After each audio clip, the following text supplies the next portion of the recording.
Okay, I believe we are live. Cool deal.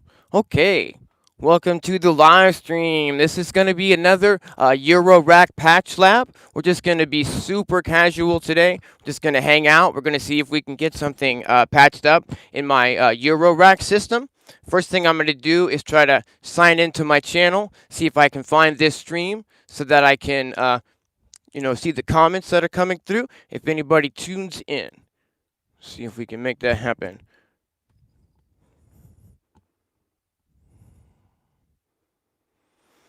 I'm always a little bit nervous when we start these, so try to bear with me.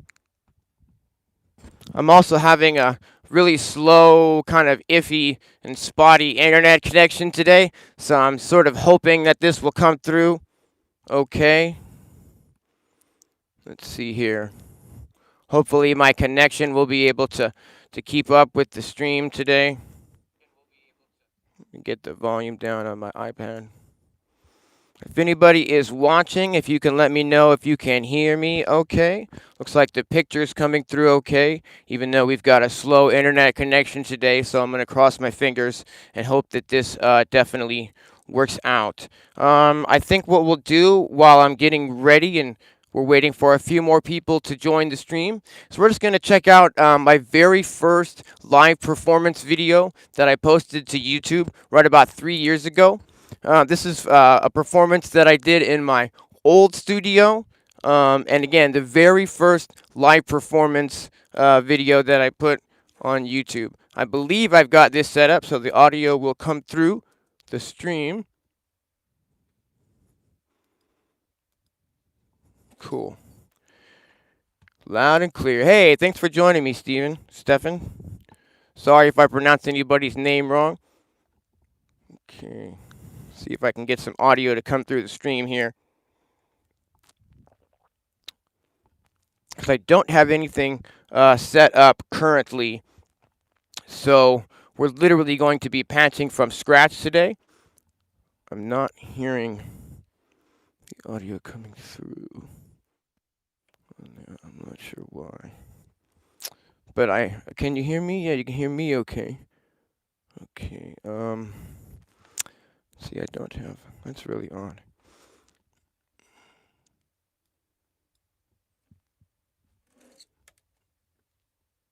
Let's see if I can refresh this.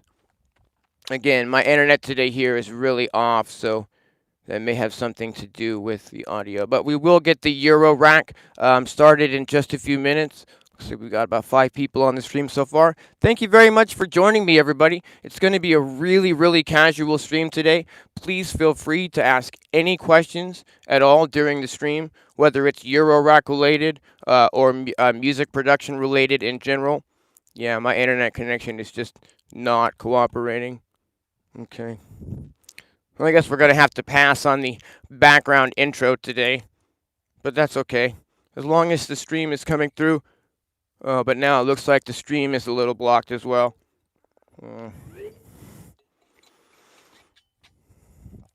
My iPad is buffering the stream. Is the stream buffering for everybody else as well? Is my slow internet connection going to be the demise of our patch lab today? Looks like I've got one internet frozen here. Go ahead and just close that out. And my iPad is frozen as well. So I don't know if we're coming through at this time. But what we'll do is we'll go ahead and just get my visuals up. What I do is when I'm producing on hardware, I run a headphone output from my main mixer into my desktop over here, and we run the audio signal into Ableton so that I can use some visualizer plugins to see the audio signal that we're producing.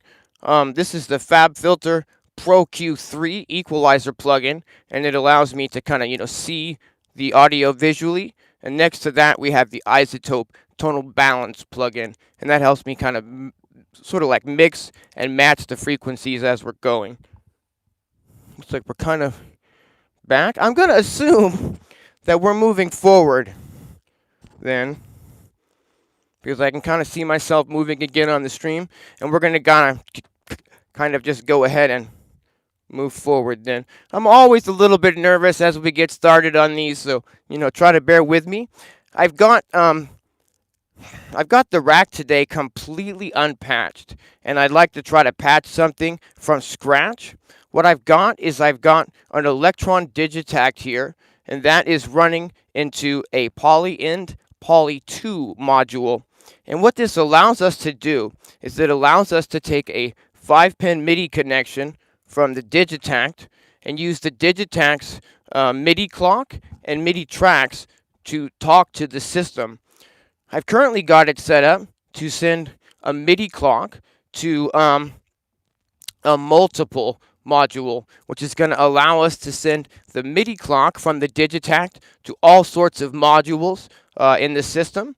And we're also going to need a start, and so you can see my voice is wavering. I'm a little bit nervous today. Bear with me, I'm sure it'll wear off. It usually does. So we're taking a start and stop signal from the Digitact as well, so that I can get all of our sequencers in time, and so that all of our sequencers will know when the downbeat of the measure is. So what I have set up, basically, is I have the clock signal from the Digitact ready to be sent throughout the system, and I have the start and stop signal from the Digitact plugged into another multiple ready for us to send that throughout the system. And that's all that we've got patched in today. Hey, Jim, thanks for joining me. No buffering here. Oh, well, that is fantastic to know. All right, thanks, Jim. Let's see here. I don't really have an idea of what we're going to be making today, other than I chose one of the kits that was included with the Squarp Rample sample playback module, and that had some snare drums in it that I thought were pretty cool. I thought we'd layer up those snare drums to make a large, thick snare drum and sort of make like a, I don't know, like a broken beat groove. Let's see here.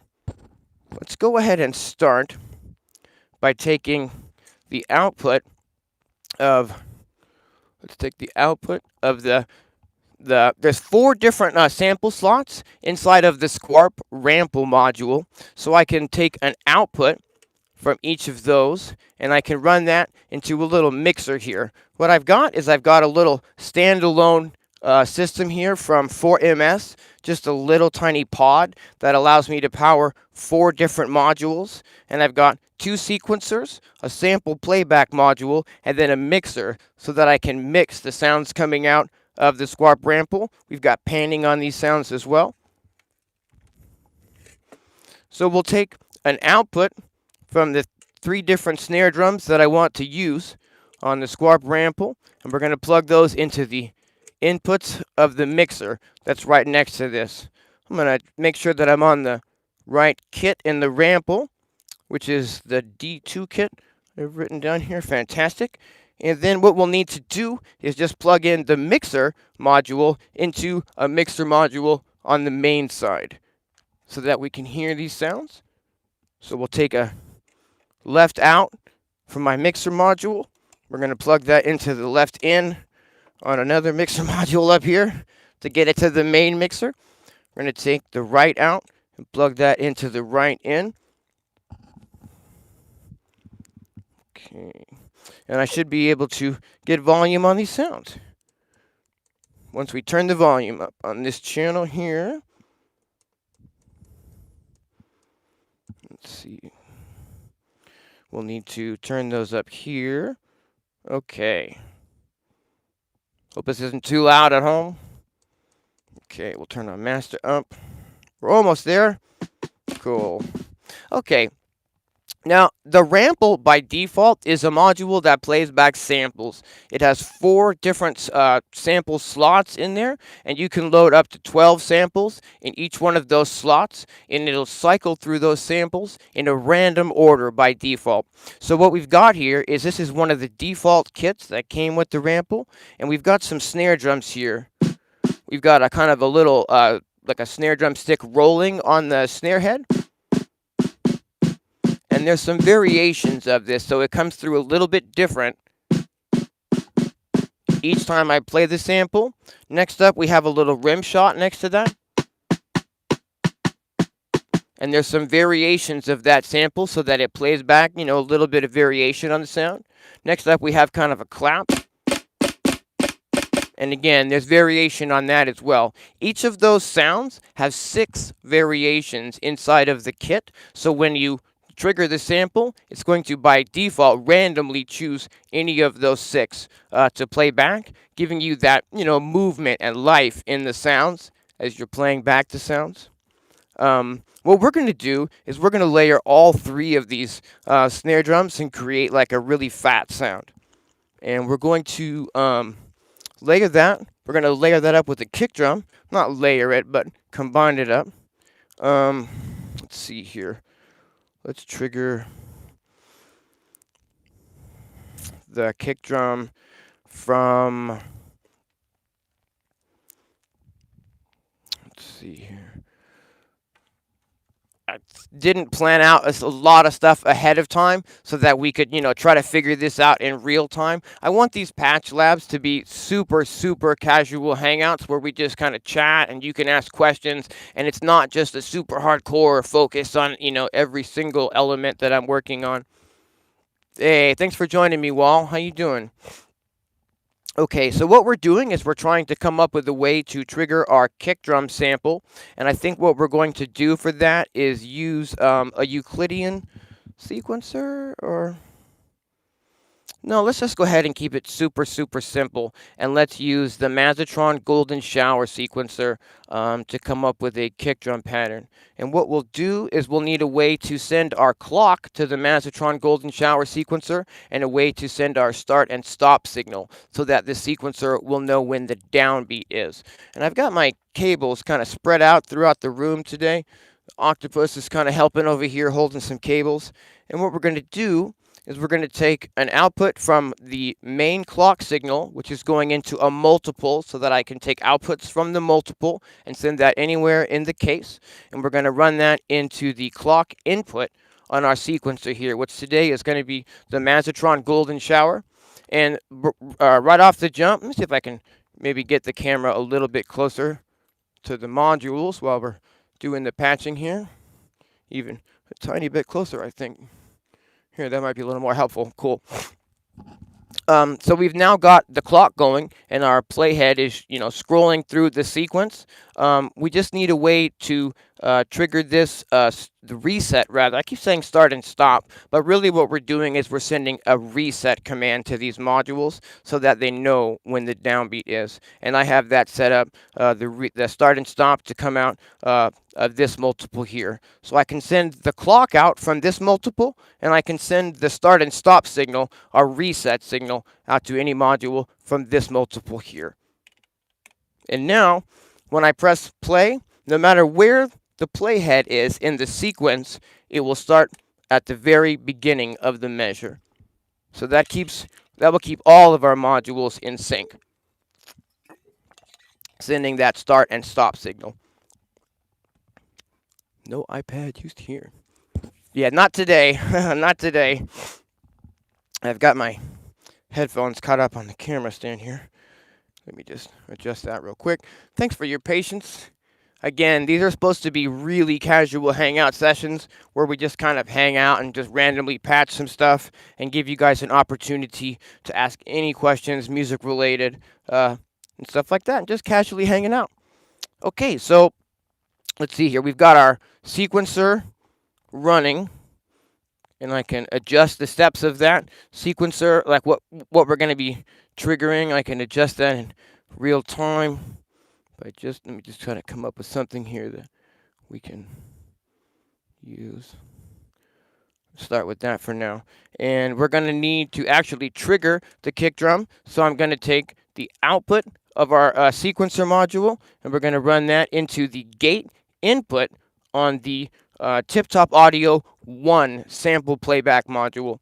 And what I've done is last night I loaded in the sounds from my Prime Kicks sample pack to this. So we've got some kick drums here, and we can take, let's see here, excuse me, we can take an output from our module here, And we can route that into our mixer. Turn this down a little. Okay, and now we've got a kick drum pattern happening. Hey, what's happening, Doug? Thanks for stopping by. I know, that's just it. I wonder if anyone has ever said the words golden shower in a live stream quite so often. I'm going to keep saying it, you guys. I love this sequence module. I've got 2 of them. It's the Mazatron golden shower. I know it's a silly name, but I really don't care. The module itself is absolutely fantastic and so fun to play with. Okay, so we've got a kick drum happening here. And what we want to do is we want to come up with a way to trigger these snare drums on the 5 and 13. So what we're going to do is we're going to use a second sequencer. I haven't used this one really at all yet, so bear with me and let's hope that this goes seamlessly and smoothly. What we're going to do, I'm going to need a longer cable. We'll visit the octopus for that. And we're going to go ahead and take a clock signal from our multi that's got our clock signal coming out of it, and we're going to run this into the clock input on this sequencer here. This is a DOT D&I Pro, and it's a 3-track sequencer that will allow me to program 3 different 1-bar patterns and send those out to anything in the system that needs a trigger signal. We're going to be sending the trigger signal out to these 3 snare drums that are in the rample. And what we'll need to do is we'll need to have a way to send that one trigger signal to all 3 of the inputs on the rample that I want to trigger simultaneously. So we're going to come up with a little adapter. We're going to make one. I've got a Plankton Ninja Star, and it allows me to plug in an audio source to one side, and then I can plug in some other cables, and that same audio source will now come out of 3 different cables. So I can take our output that we're going to be using to trigger the snare drum, and I can plug that in to the gate input on all 3 snare drums here that I want to trigger. And now our one trigger is triggering all 3 of these sounds at the same time, and all I need to do, hopefully, is figure out a way to get it to trigger on the 5, and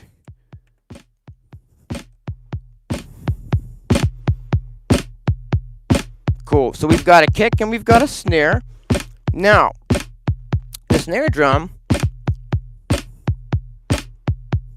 cool, is actually made up of 3 different snare drums, and I'm going to show you those layers individually. Is the volume too loud? Can you guys hear the drums versus, my voice kind of okay? Am I too loud, or is the drums too loud at all? We can bring up our first snare. And if you listen real close, every time that snare hits, it's a tiny little bit different. Again, we're scrolling through 6 variations of that sample. And anytime that we trigger the sample, it's going to randomly pick which one of those it wants to trigger.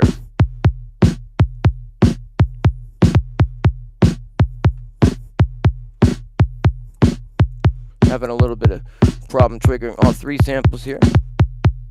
Okay. Now, the second snare is this very tight sounding snare. Okay, so it's gone, but now it's in. And then our third one, kind of a flammed, clappy snare.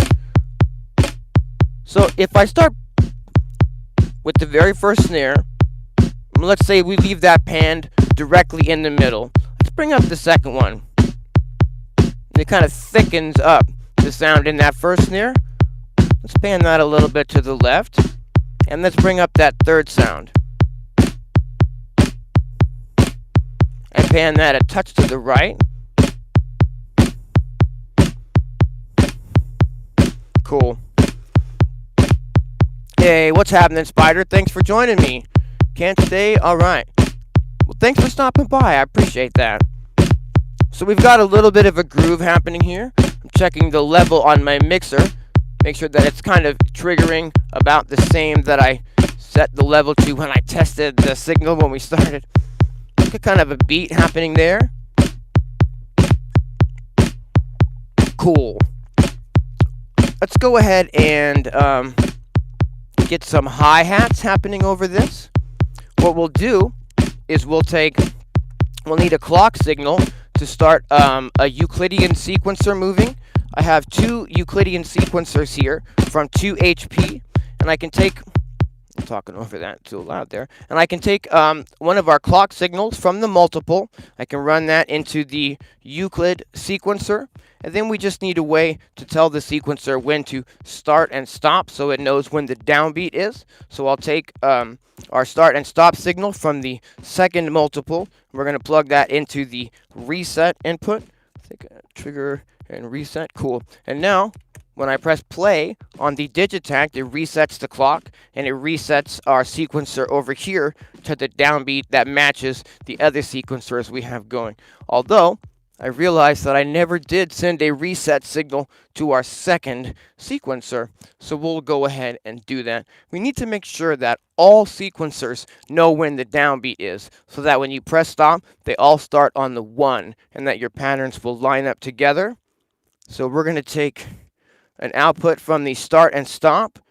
I need a shorter cable, actually. We'll take an output from our start and stop, and we're going to run that over to our second sequencer, the one that is running our clap sound. It is an SV1B. That is a very good eye, my friend. It is. It's a Lifeforms SV1B. This is actually, this was the first piece of real-world modular gear I had. I started getting into virtual Eurorack in the iPad app MyRack, and I did some videos for that and kind of got my feet wet with the virtual modular stuff. Kind of got to play with virtual versions of some of these real-world modules, like the stuff from Mutable Instruments, and that really got me, you know, so interested to actually get my hands on some real-world modular. But it is a really serious investment, and something that I always kind of was sort of putting off until maybe, I don't know, like way down the road.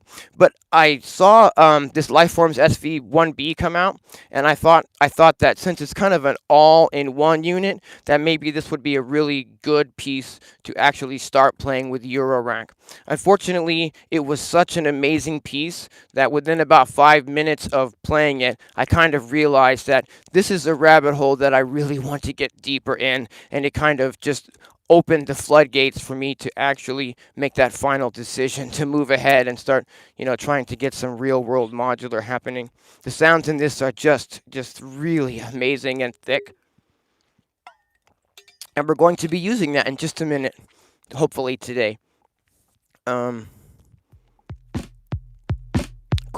So let's get some hi-hats happening now that we've got some sort of a snare and a kick pattern happening.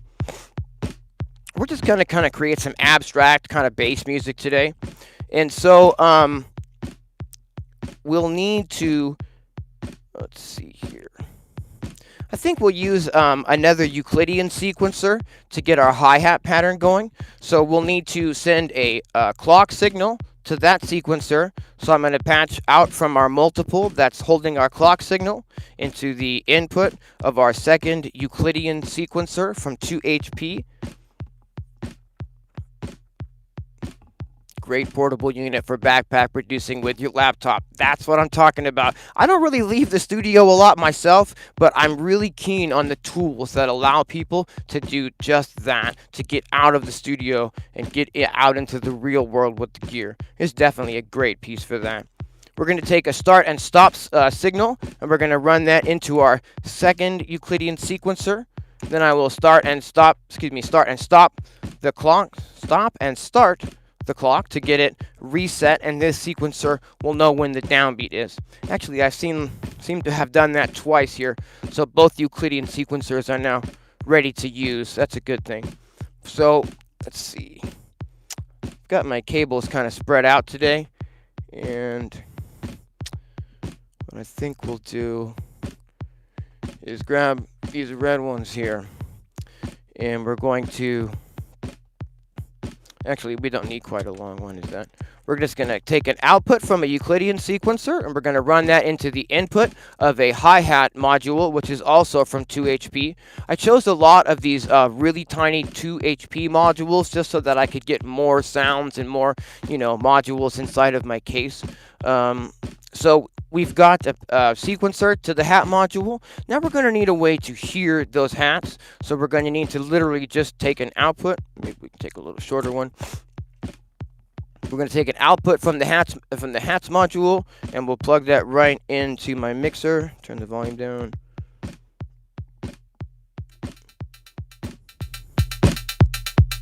Cool. There's already a pattern that's kind of working. How's the level on the music versus my voice? Is that too loud? When I bring the level actually up and we start, hearing it loudly. Let me know if that's too loud. Cool. What let's do now is let's get some. I'm a little congested today, so sorry about that. Let's get some movement happening in these hi-hats. If I start moving the knobs on the module, we can go from a more closed hi-hat sound to a more open hi-hat sound. And I have another knob down here, which is the decay. Actually, this knob is the sizzle, excuse me. The sizzle of that sound. We can, put some movement on.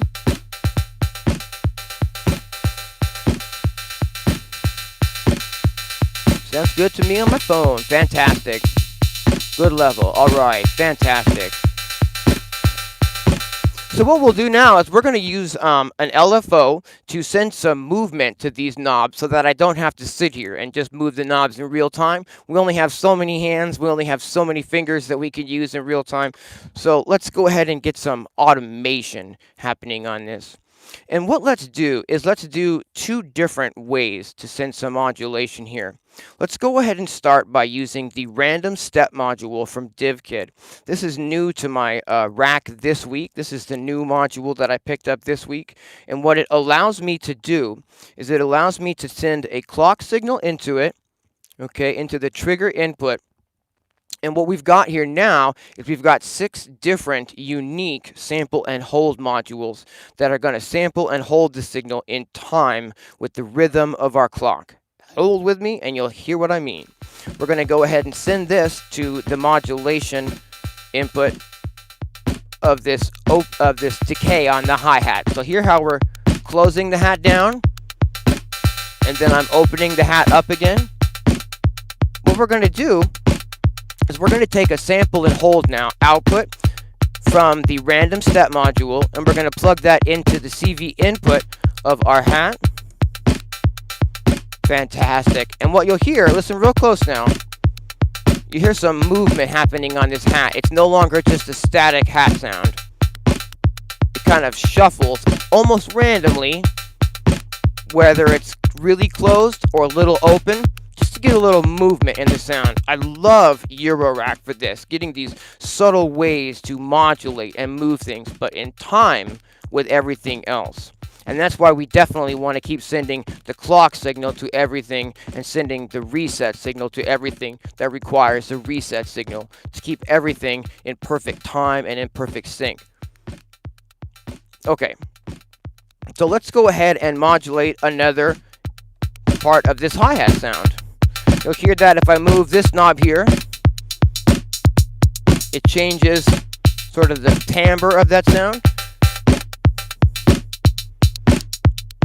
And what let's do is let's use a very slow moving LFO to move that knob. So it's the same, as me just sitting here moving the knob very slowly. What we're going to do is we'll take an output from the DivKid Oct module, which is literally 8 untempo synced LFOs to get some like humanistic movement in your patch. You can adjust the rate of these with the rate knob at the top, and then the very first LFO is being changed by the rate knob, and then all of the other LFOs sort of tune themselves to that in speed, so it helps your system feel alive when you use that signal to modulate other modules, but it's not going to directly sync in time, allowing you to get a little bit more of that natural feel. Okay, so listen real close now. You can hear how that hi-hat is doing a lot more movement than we were doing previously.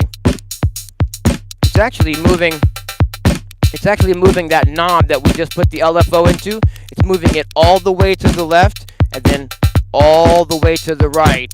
And what we'd like it to do is we'd like it maybe not to move quite that much. So if our width of the LFO is 100%, our range of movement, we'd like to limit that range of movement so that it doesn't move this knob all of the way. How we can do that is we can use what's called an attenuator. We're going to go ahead and take the output of this LFO and we're going to run that into the input of an attenuator, which I'm using the IntelliGel Quadrat. And that allows me to plug a signal in. I'm going to need a little bit more cable to get back here. How about this one? And we can take a signal out now and plug that into what I want to modulate, which is that sizzle on the hi-hat. And now I have control over the actual range of movement of the LFO. If I turn the knob up on my attenuator all the way, that LFO range is going to be all the way from 0 to 100. But if I, turn the knob down, we'll get a lot more gentle movement in the sound. It limits the amount of range that the LFO can move between.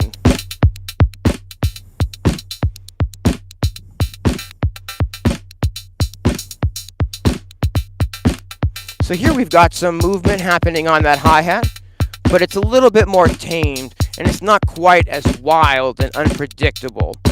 Cool, that's pretty groovy. I'm liking that. Hey, Joe. Thanks for stopping by.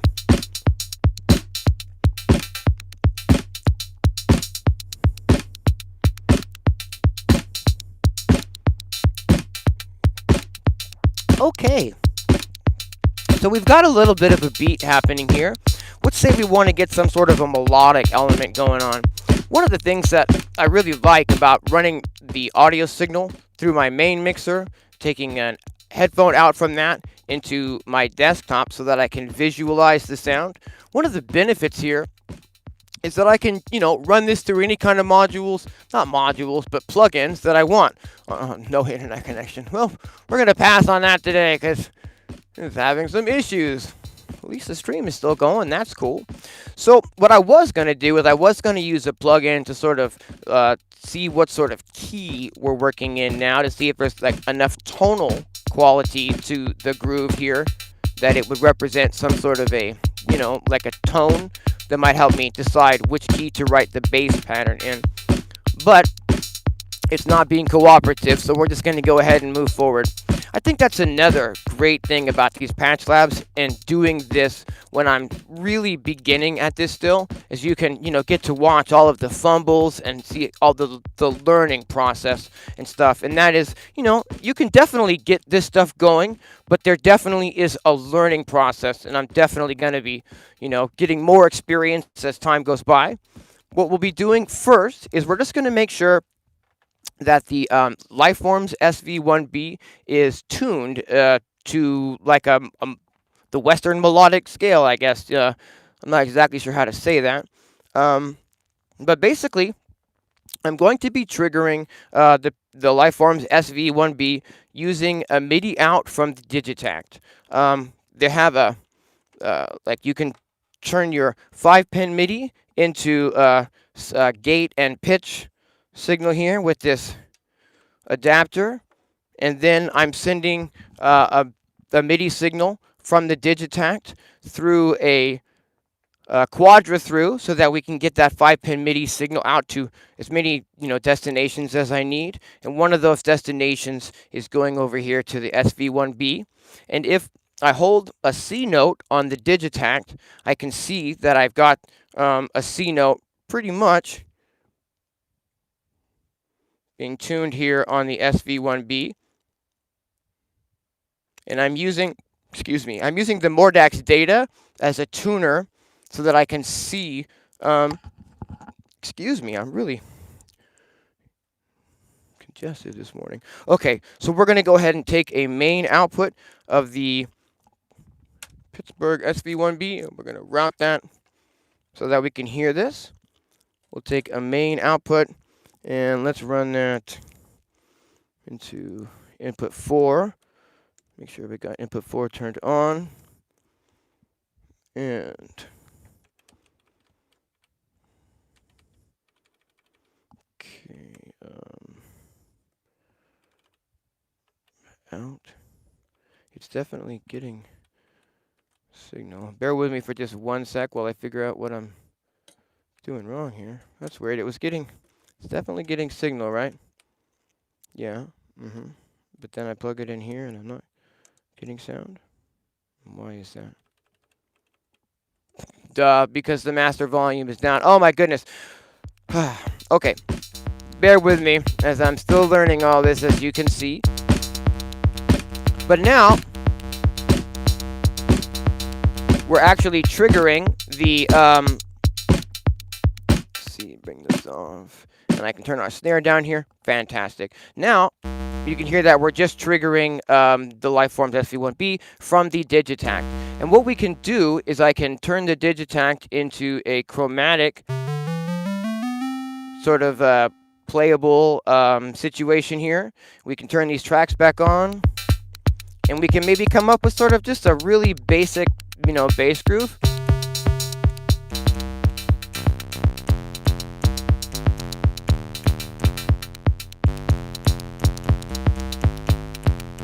Now keep in mind that I'm just kind of messing around with my left hand and we're not trying to create anything, I'm not Brian Eno today per se. We're just having some fun and doing some really casual patching. Let me go ahead and put the Digitact into live quantized recording mode. And see if I can 1, 2, 3, 4, 2, 2, 3, 4. Bring that clap up to get my rhythm again. 1, 2, 3, 4, 2, 2, 3, 4, 3, 2, 3, 4, 4, 2, 3, 4. Okay. Cool. Let me go ahead and get us back into record mode. 3, 4, 4, 2, 3, 4.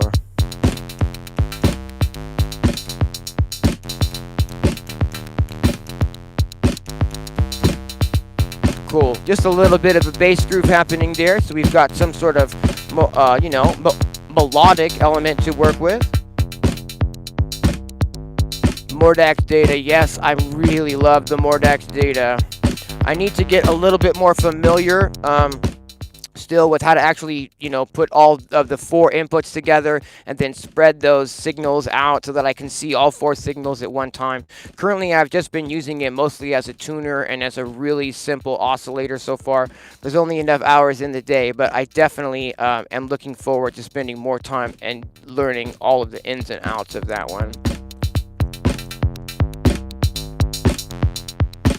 Cool. So what we can do maybe is we can send something to modulate the cutoff on the Pittsburgh modular so that we get a little bit of movement happening in our bass line. Let's find a way to do that, shall we? I think I might need a longer cable. We'll visit the Octopus for that. And what we're going to do is we're going to plug a cable into the CV input on the filter on the Pittsburgh modular, and I'm going to take an output again from I think the random step module, so that we're sending a sample and hold signal that is being triggered by the tempo of our clock. And let's see what happens when we do that.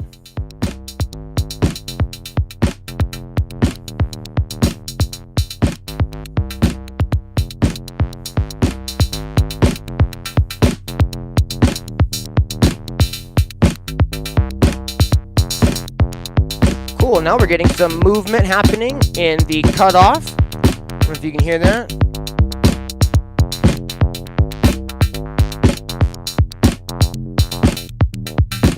If I move the filter cutoff down to the left, we get more of a bassy tone.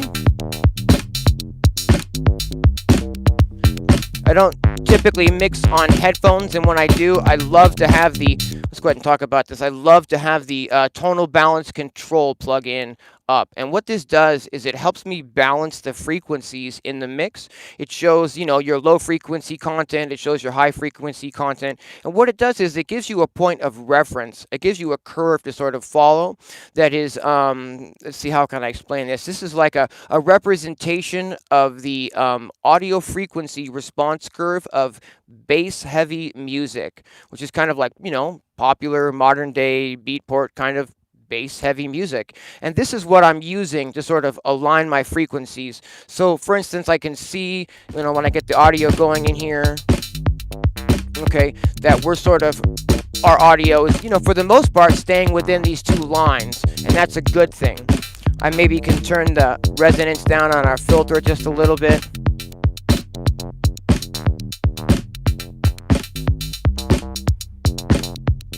Hey man, I love your videos. Hey, cool, thanks for stopping by, Max. I appreciate that. Hey Rick, thanks for stopping in. Hey, we got 16 people watching. I appreciate you guys stopping by today.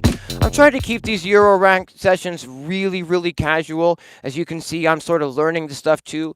I figured that's, probably helpful for a lot of other beginners, because when I was really had made the decision to go ahead and fully jump in and started really digging in hard to the YouTube content, a lot of the content for Eurorack is kind of like put out by scientists, if you know what I mean, by people who really understand this stuff already, and they're talking to you as though you really understand what they're saying. And I kind of find a lot of that sometimes to be a little bit hard to understand. To be honest with you, this stuff is pretty complicated, and I want to be the sort of person who explains it in a way that makes sense to people. I'm not really concerned about ego and looking, super slick up here. What I want to do is, share the information and show, how easy it is to get stuff going, but that it's also, something that can be really difficult at the same time and confusing sometimes.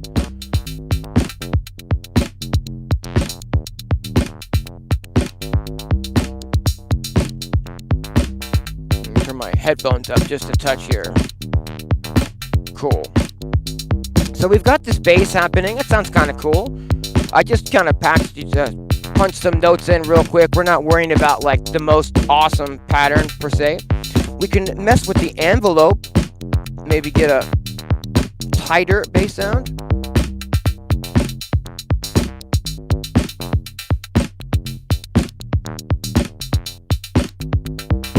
Cool.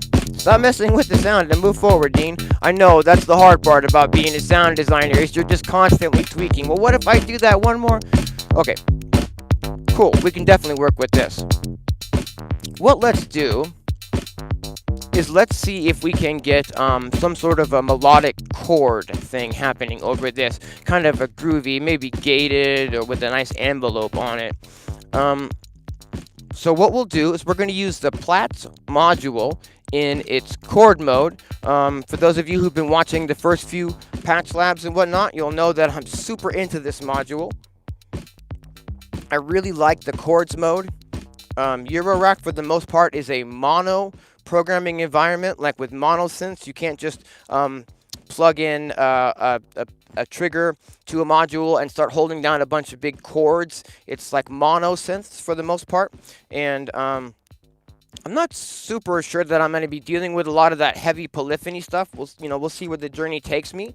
But for now, I'm really liking being able to just trigger some chords from the Platts module, because it's you sort of get that illusion of polyphony, for lack of a better way to say it.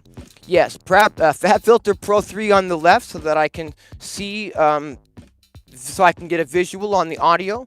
My voice is also running in here today, which is not really relevant, but the module on the right is the isotope tonal balance control, and what that does is it allows me to make sure that my frequencies are in line.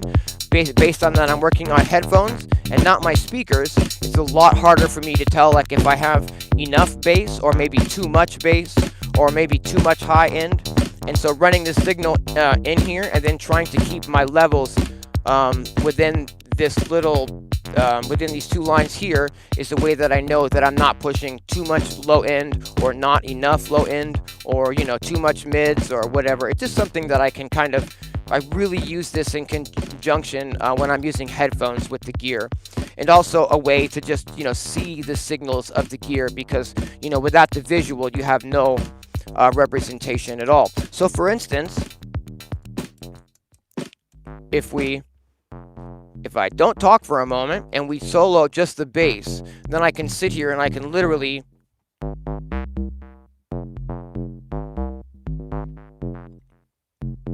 get a really good visual representation. When I'm not talking, get a really good visual representation of what the bass is doing. So if there were like some frequencies maybe jumping out up here, again, when I'm not talking, I might try to do something to attenuate those frequencies. Or if I was pushing too much low end, I would see that here as well. I might be able to, I don't know, use a high pass filter or something like that to try to attenuate that.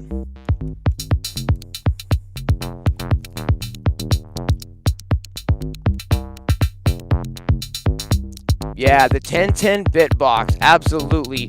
They have the standalone, what is it, the black 1010 black box, and I looked at that as well. Anything that loads samples is kind of my bag. Actually, the only thing about that 1010 black box that kind of didn't sit right with me is that it doesn't have individual EQ per channel.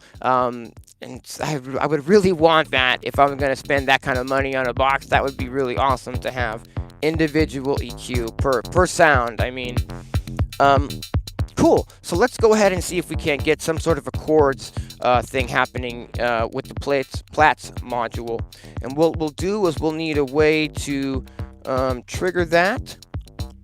And let's see here. I think we're going to use just the Digitac to go ahead and send like a pulse trigger over here and trigger like just a really casual chord stab. Maybe we'll run that chord stab through a bunch of reverb or something. So what we'll do, I'm going to need one of my really long chords. We're going to take an output from the Poly 2 module, which again is the way that I'm able to send MIDI information into the rack. So I've got eight channels of pitch and gate information that I can send from the Digitac into the system. So we're going to take, let's see here, we're going to take the gate input and we're going to run that into the trigger input of the Platts module. I'm saying input, didn't I? I meant output. And we're going to take the pitch output and we're going to run that into the volt per octave input. So now I've got pitch and gate information being able to be sent from the Digitac through the Poly 2 module over here to the Platts module. And what we can do is when we're in chords mode, the Platts module has a neat little feature to where what it sends out of its output, its auxiliary output, what it sends is it sends the root note. So if I'm programmed this bass line in the key of F minor, and what we can do, take it off of chromatic here, and I can go to another track. I can send this out of MIDI channel 2. Whoops, that's 3. 2. And let's see here.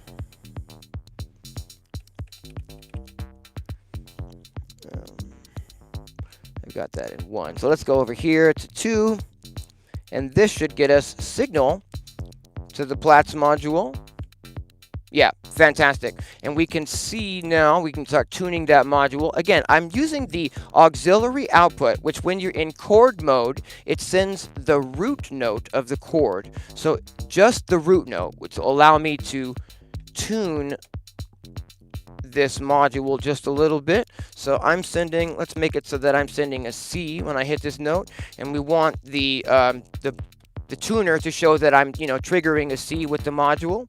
And it looks like we are. So I did my best to kind of pre-tune these a little bit, but you never really know, how well they're going to stay in tune. So that one looks like it stayed in tune just fine. So we're going to just need a way to hear this module now. It might be cool to run this through the reverb.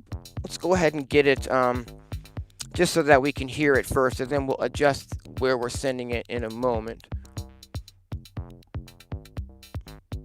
Yeah, Analog 4 is cool. I don't have an Analog 4 as this thing, and I'm really a sample-based guy. I actually have 2 Digitacs. The Digitac is actually like it's really become my desert island piece of gear. And you can load 8 tracks worth of samples. You can lock different samples to different steps so that you can get, quite a bit more than just 8 samples working in a groove. And beneath that, we've got 8 tracks of MIDI. So I've got MIDI and I've got samples that I can, combine at the same time. I'm actually running a headphone out from the Digitact into the system here. I'm using a Strymon AA1 module that allows me to take any stereo signal out of the case and any stereo signal back into the case. So currently I have the output of the Digitact coming into the case here, but we're not using any samples from the Digitact at this time. We might do that in just a little bit, but that allows us, to really get 8 tracks of MIDI signals. I can use those as CV and gate signals, or I can use those individually as like I can send a CC message, for instance, from the Digitact into the case and then assign that message to a control voltage so that I can like move knobs and whatnot with automations happening in the Digitact. I don't know if you can do all that with the Analog 4 because I don't have one, but let's see here. What we want to do is just hear this, basically, this chord that we're triggering. And so I'm going to run this for now just into, I don't know, an input over here. Cool.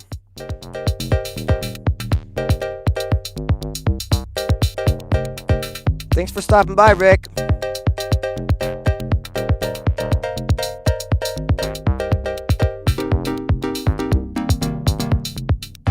I'm just adjusting some of the knobs here on the module. We've got a timbre adjustment, which adjusts the position of the chord. So maybe you're doing like first inversion, or I can't really do it, but second inversion and stuff like that.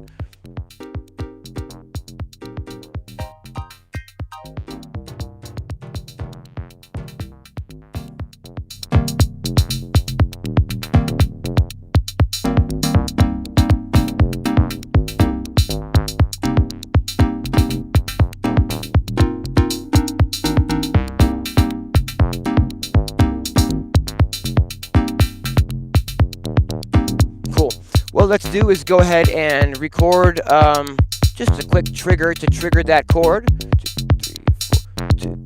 Let me get my clap back in the mix. Get some. So I'll stop the clock. This is interesting too. The clock doesn't actually stop. The clock signal is still being sent from the Digitact. So these modules are still going. That's why we can still hear, even though I've pressed stop. But when I press play, it will reset everything so that all of the modules that have resets will reset to the downbeat. And now I can kind of count the rhythm again. I got the snare happening. 2, 3, 4. We got 1, 2, 3, 4, 2, 2, 3, 4, kind of a deal. I'll hit record. 2, 3, and 1. 2, 2, 3, and 3. 4, 2, 3, 4. Cool. So now we've got that chord being triggered twice. Cool. And what we'll do is we're now going to go ahead and route this into this Desmodus Versio from Noise Engineering. This is the reverb module that I chose as the main reverb to use in my system. I think it sounds absolutely amazing. And what we're going to do is we're going to run just long enough. No, maybe a longer one. Cool. We're going to run a splitter cable so that we can fatten up this signal just a tiny bit. I'm going to go out from the Platts module into the in of a mixer here.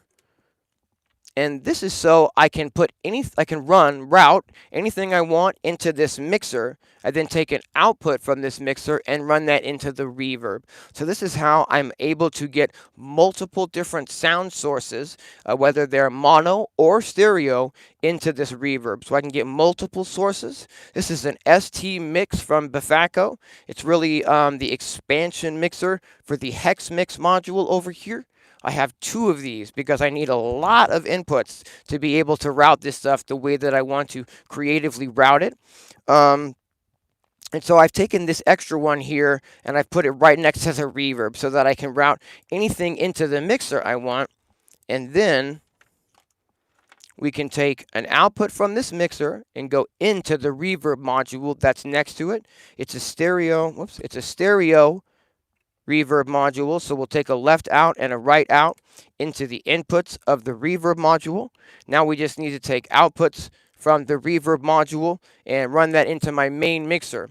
This is one of the reasons why I chose specifically this hex mix from Bafako, because not only does it have mute switches for every channel, but it also has a 3-band EQ with high, mid, and low. It has gain, not gain rather, but volume, individual volume for each channel at the bottom.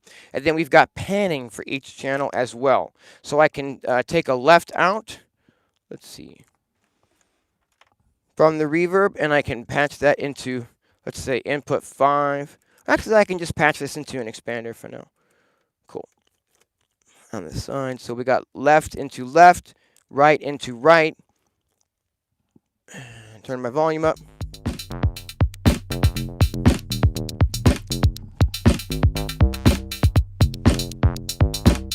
And turn the volume up on the mixer. There we go. So what we've got is I can actually adjust the volume of the sound right here on the mixer before it goes into the reverb, or I can adjust the volume of the sound and everything that's coming through the reverb on this channel over here. So we've got 2 different volumes to kind of get this where we want it in the mix. Turn that up a little. Sorry, I keep, working the volume level because I don't want to have to yell at you guys the whole time. Turn that up a little louder. This Desmodus Verso is just absolutely amazing reverb. You can get it to go pretty wild. Let's go crazy.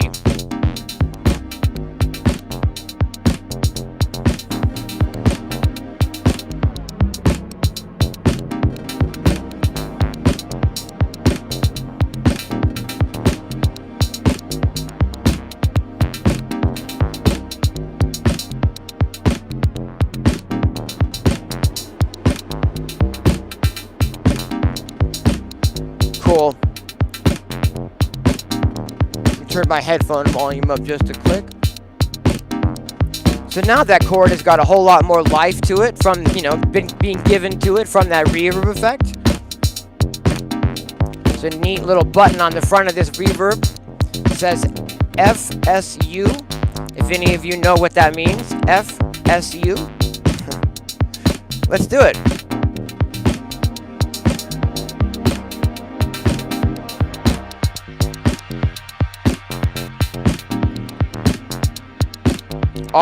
Awesome reverb.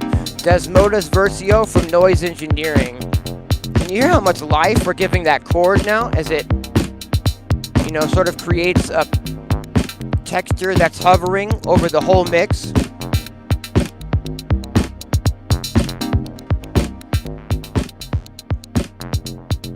Let's see here. Let's go ahead and add a clap rhythm to this. Get a little bit more groove going. I've got a bank of clap samples loaded into the Tip Top Audio 1 sample module next to our kick module. And let's see here.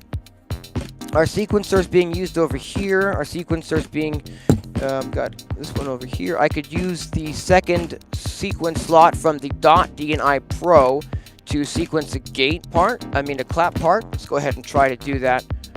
We're going to take the output from the second sequencer row in the D&I Pro.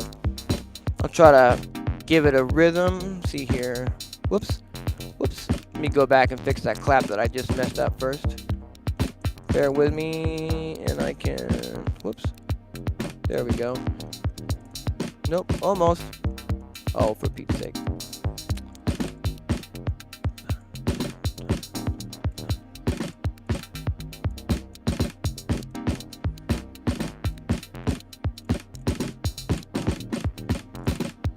Oh, I see what I'm doing.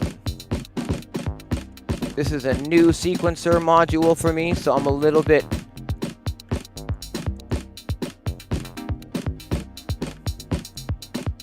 not great at using it, but there we go. Oh, got one extra clamp in there still. Almost, just bear with me. Whoops. Right, okay, put it on that mode. Almost, there we go. Okay, fix the snare. Now, we just need to get something triggering that clap. So let's make it so we can hear the clap. We're going to take an output from the clap module, and we'll run that into my mixer. And we'll go ahead and start and stop and all that. And now, oops, see if I can't make that clap do something cool. I kind of dig that old school vibe. Turn the volume on that down just a little.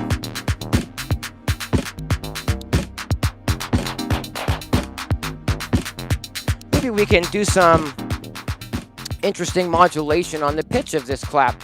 Maybe we can take, let's see here, get a red cable. Maybe we can take an output from our sample and hold module. Turn that clap down a little.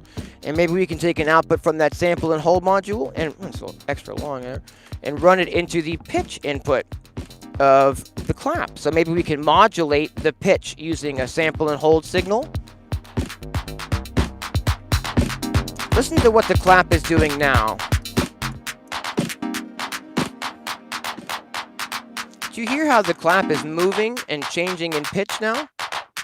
And it's changing rhythmically, you know, because we have it coming from the sample and hold module, which is being triggered from our clock signal. I recently discovered the amazing power of sample and hold. Turn that clap down a little.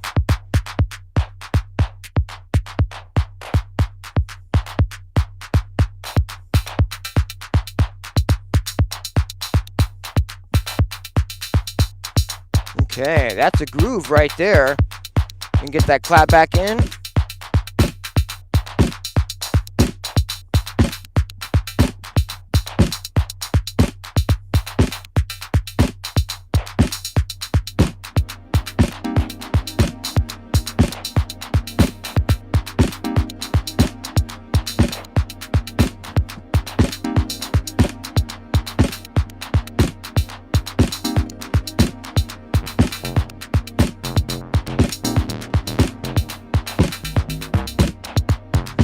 Let's see here.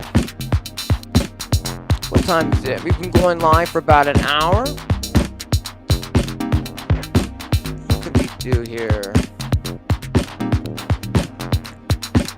This is an interesting, I think, time to go ahead and show how we can combine the sounds that are coming out of the Digitact. Let's see here. If I load a sample onto this pad here, maybe I've got a ride in here. Does this sound any good? We can, we'll just need a way to actually hear that back. So what we do is we just take a couple of cables here and we patch from the Strymon module that I'm running the input of the Digitact into. We'll take a couple of cables and we just need to patch this into my main mixer before it hits the output so that we can hear the sounds that are coming out of the Digitact. Turn this volume up. And now we've got a ride symbol.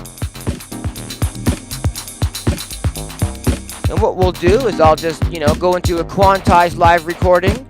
We can just play in a ride pattern. 2, 3, and...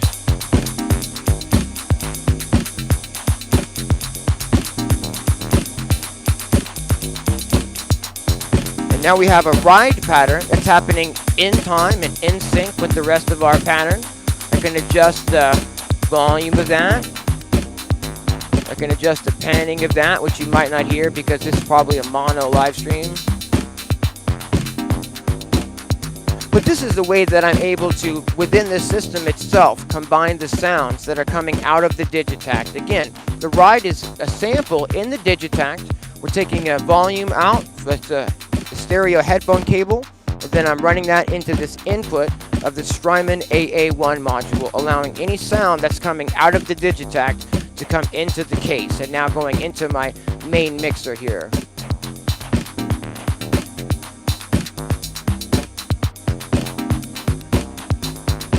Cool.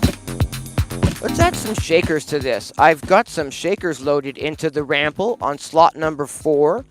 And what let's do is let's use my Mazatron Golden Shower sequencer that's all the way over here on this side of the rack to sequence the shaker that's coming out of the 4th slot in the Rample. What we're going to do here is we're going to need some seriously long cables for this. I think this is the longest cable I've got now. We're going to go ahead and take an output from the Golden Shower module, and we need to get that into the, just make this a little bit longer with a extender here. I think this will probably be enough. I'm taking one of those Ninja Stars from Plankton. I can plug in an audio signal, and then now I can, you know, just extend that audio signal. So I'm using this not really as a splitter, but more just a cable extender. We're going to go ahead and plug this into the input of our 4th sample slot on the Rample. Now we just need to get the Mazatron Golden Shower moving in time with the rest of our sequence. So I'm going to take an out from the module here that has our clock signal, and I'm going to run that over to the clock input of the Mazatron Golden Shower, which by default will just start running. Now, if I put a pattern on the Golden Shower, let's say 16th notes, so that it triggers every step. Now we just need to take an output from the 4th slot on the Rample, which is I've loaded some shaker samples into. I've loaded 6 different shaker samples. Let's see, what did I load in here? I loaded 2 shakers from the 626. I loaded in 1 shaker from the Roland 727, and I loaded in 3 variations of the 808 shaker. So I've got 6 different shaker samples that are coming out of this slot here. We're going to run that into the mixer so that we can hear this. And what it'll be doing is it'll be randomly scrolling through those 6 samples so that it'll be giving us sort of an evolving sounding shaker. If I bring this volume up here, and if I bring this volume up here, and let's see here.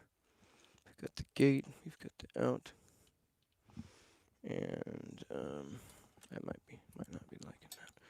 Can I move this closer? That seems to be better. Okay, fantastic. Why am I not hearing that though? Because the volume is down. I keep doing that. Okay, so let me mute the other tracks. Fantastic. And bring these volumes down. And now we can just hear the shaker and the ride. I could, you know, get rid of the ride by bringing down the volume over here. Cool.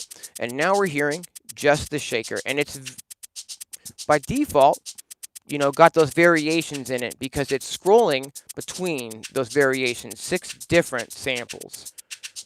That's what I really like about the Rample. How all you do is just load samples into the slot. You label the samples by putting a number before them so it knows which of the 4 slots it's going to go into. And then it just randomly plays back those samples. I absolutely love this. Hey, we got 11 people watching. Thanks for joining me, everyone. So there's some shaker happening. We can kind of get that into the groove.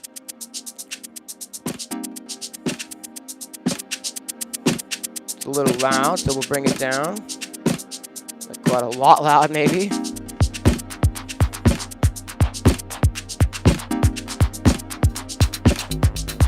So we've got some bass happening from the Pittsburgh Lifeforms SV1. We've got 3 different snares that are being layered together from one of the default kits in the Rample. I've added some shakers over the top of that.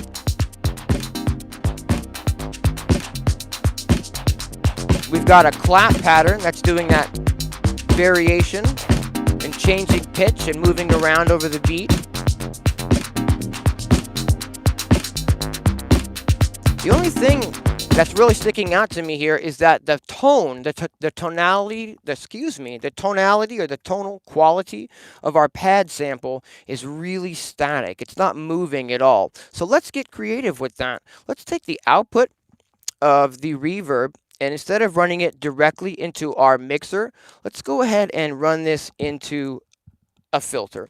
So what we'll do is, I'll need a longer one here. We're going to take a splitter and we're going to run the left out and the right out into this splitter here, and then I'm going to run this into a filter. I'm going to run this into the input of the WMD Devices carbon filter. I have 2 of these filters. This is the filter that I chose to use in my system so far, the carbon filter from WMD Devices. I really love these filters, and you're going to hear why in just a moment. So we're not going to hear the pad just yet because I need an output from the filter to get that sound back to the rest of the mix. We'll go ahead and take an output from the filter and run that back to where I used to have this plugged in here. And now we should be sending anything that's coming through our reverb through this filter. And this is going to be being used as a low pass filter. Let's see here. Let's bring this volume on. Let me just get this a little bit louder by running this into a different module that will allow me to boost the volume up a little bit extra for us. Bear with me for 1 second, and we're about to have this in the mix. Cool. There we go.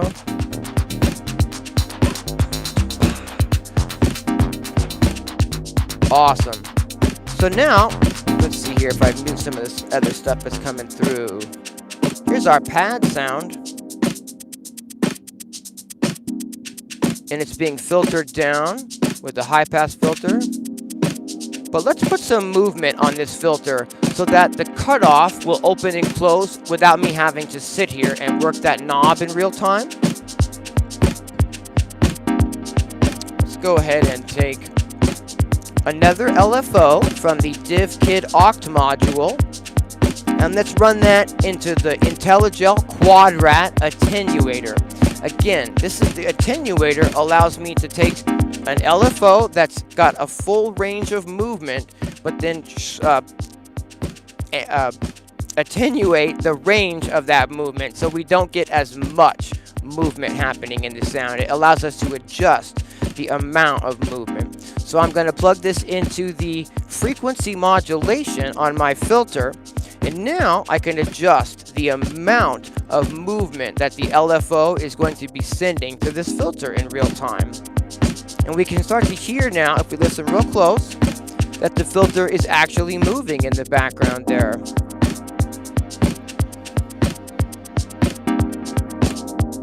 There it goes down. Here it comes back up. I could put some more resonance on that. We can try to maybe bring a little bit of saturation to the sound. Oh, that's nice. Can you hear that? How we're getting that movement? Maybe a little too much volume on that now? Oh, yeah.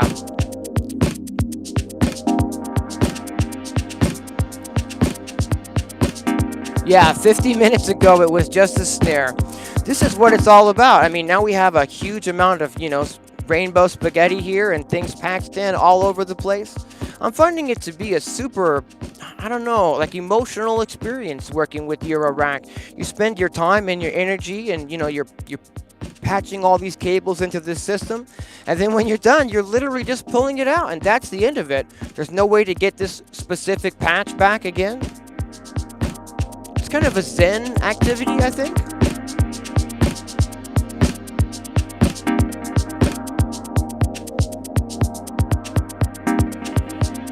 So we've got all sorts of things happening, and they're coming from different places. Let's discuss exactly what we've got going on here. We've got a kick drum coming out of the sampler module. It's the Tip Top Audio 1. I've loaded some custom kick drums in there from my Prime Kicks sample pack. We've got this cool hats groove, which we're not hearing. Let's make so we can hear that. The hats are, the clap is coming out of another Tip Top Audio 1 sample module, where I've loaded some claps into that. We've got the shakers coming out of the 4th slot in the ramble. We've got an extra hi-hat sound coming out of the 2 HP hats module. Got a bass line coming out of the Pittsburgh Modular Lifeforms SV1B. Just a simple little bass, which we can adjust a little bit with the cutoff here. The cutoff is being modulated in real time with a sample and hold. We can bring the filter down on that pad sound and get it really dramatic in the mix.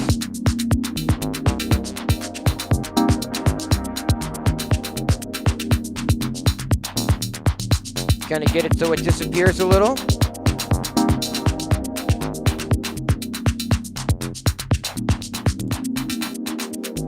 You start turning things on and off and actually doing a little bit of, jamming. 4, 1, whoops, I missed it. 4, 2, 2, 3, 4, 3, 2, 3, 4, 4, 2. Turn the kick back. I can adjust some patterns in real time. Bring some things down so that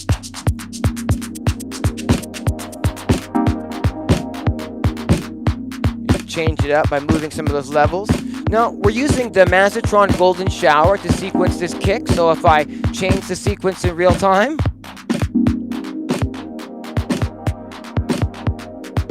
we can start changing up how the pattern actually feels. We can change the groove on these shakers by just changing this to a different pattern.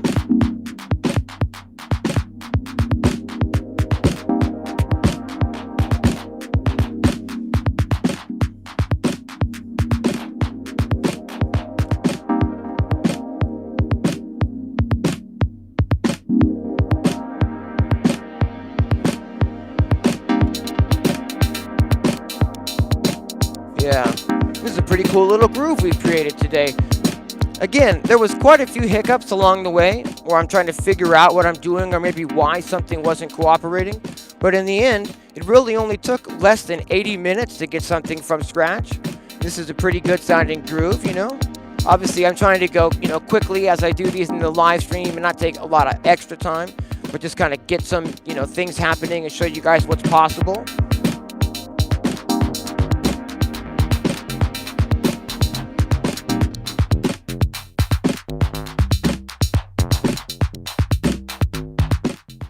I hope this has been a fun one. I'm hoping to do this every Sunday at 10 a.m. Pacific Standard Time. We're going to get together and just hang out. Be a great place for you guys to ask any questions as well, whether they be Eurorack related or just music production questions. You can ask me questions about Ableton and virtual instruments. You can ask me questions about hardware or live jams. Yeah, and we're just going to keep doing these, and we're just going to keep hanging out and seeing what comes out. I think for a fun little hangout today, we've got a neat little piece here. Do something simple and fun.